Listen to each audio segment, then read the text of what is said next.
Ciao a tutti, homebrewers e appassionati. Dopo una breve maturazione ho assaggiato finalmente la Czech Dark Lager, ma soprattutto ho il piacere di comunicarvi che questa birra alla sesta tappa del campionato nazionale homebrewing organizzato dal Moby non solo è arrivata al tavolo finale della competizione classificandosi ottava sulle 105 birre presenti al concorso, ma ha anche vinto la menzione speciale del suo stile, cioè è risultata essere la migliore Czech Dark Lager della competizione. E questo, per chi conosce come funziona il campionato, è un risultato molto importante perché mi dà il pass per poter partecipare alla finalissima che si terrà come lo scorso anno nel mese di marzo al The Drunken Duck Pub di Quinto Vicentino.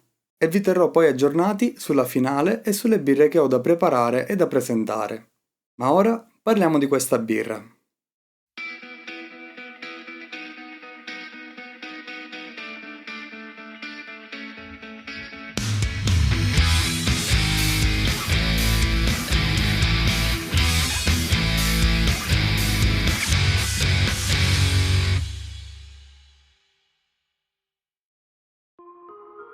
Si tratta di una birra scura a bassa fermentazione di grado alcolico medio-basso, categoria definita appunto Czech Dark Lager dal manuale BJCP.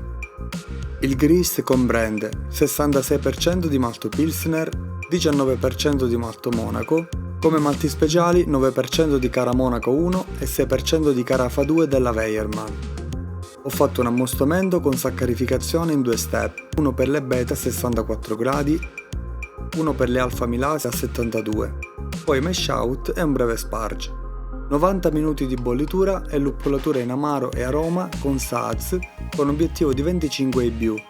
Arrivo a una densità di 1,46, un po' più bassa di quella prevista, e come lievito ho fermentato con 50 grammi di Fermentis V3470.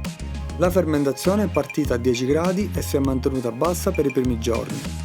Poi graduale rialzo fino a 15 gradi, più per completare che per il diacetile, appena 2 settimane di lagerizzazione, quindi l'ho imbottigliata con soluzione di priming per la rifermentazione e l'ho spedita per l'evento dove è arrivata con appena 3 settimane di maturazione. Questo è un po' il riassunto della cotta, se volete vederla nel dettaglio in ogni passaggio vi lascio il link in descrizione.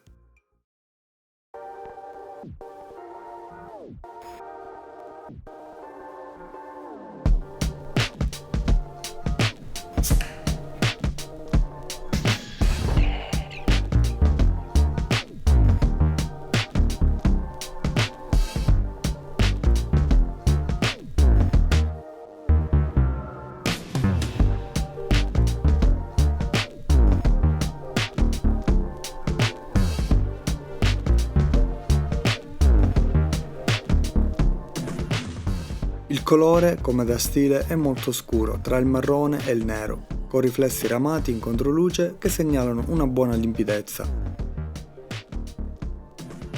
La schiuma è di color nocciola chiaro ed è molto fine e persistente, davvero di bell'aspetto. All'aroma si percepisce un bel maltato pulito e profondo che ricorda crosta di pane, toffee, cacao. Non va sul caffè o sull'affumicato e bruciato e questo è già molto importante per lo stile. Non si percepiscono esteri fruttati o aromi di luppolo.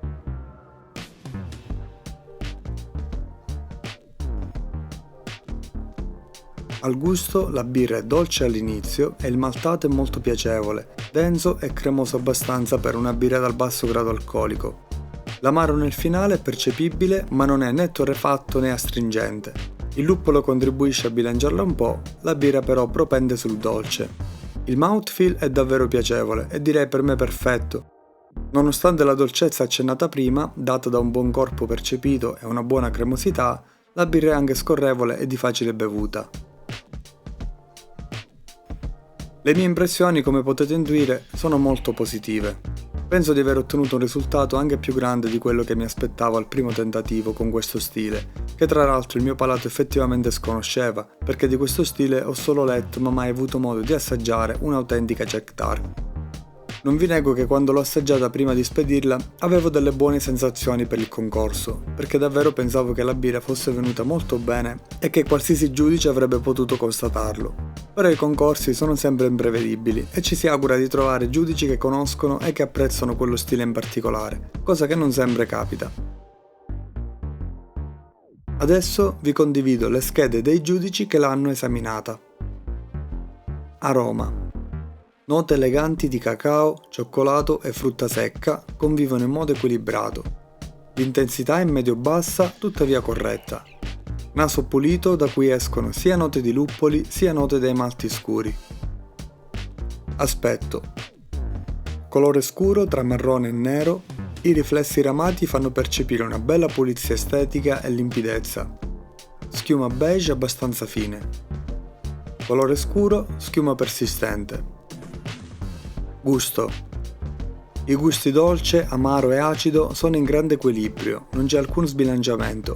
Gli aromi eleganti e olfattivi trovano grande corrispondenza anche in bocca. Ben bilanciata, di facile bevuta, il dolce e l'amaro creano un buon equilibrio. Mouthfeel. Scorrevole e cremosa, carbonazione medio-bassa corretta, nessuna astringenza, riesce a essere anche dissetante. Nessuna astringenza, buon corpo e buona cremosità. Impressioni generali. Grande lavoro di equilibrio e armonia. La complessità dello stile è bassa, ma non di facile e scontata realizzazione. C'è una piacevolezza generale altissima, ottimo lavoro. Classico esempio di stile, complimenti. Un bellissimo esempio del suo stile, facilissimo da bere e apprezzare.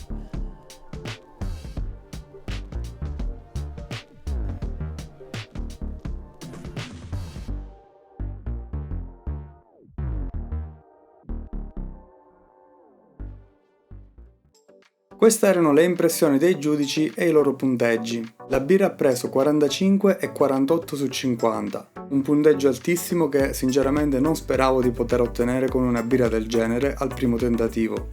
Sicuramente la birra è stata apprezzata molto al tavolo e anche il metro di giudizio dei giudici è stato anche abbastanza generoso.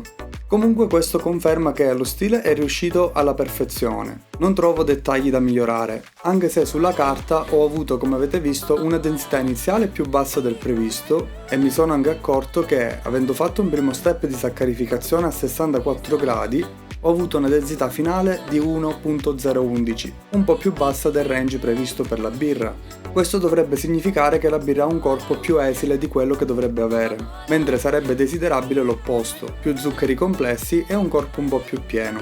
Ma passando da questi numeri al bicchiere, il corpo nella birra è già abbastanza presente e ha una bella rotondità, per cui non mi fisserei troppo su questi dettagli. Ringrazio anche i giudici che l'hanno esaminata per le schede ben compilate e ci tengo a ringraziare tanto una persona che mi è stata di grande aiuto nel definire un paio di dettagli sulla ricetta e sull'esecuzione di questa birra. Un grande homebrewer, ma soprattutto una grande persona. Parlo di Emiliano Dovidio di Emilius Homebrewing. Grazie Emiliano, ti devo un favore. Con questo al momento è tutto su questa fortunata e ben riuscita birra. Se avete domande o per qualsiasi commento, scrivete sotto nei commenti. Se il video vi è piaciuto e volete supportarmi, lasciate un like e iscrivetevi al canale attivando anche le notifiche per rimanere aggiornati. Ci vediamo al prossimo video!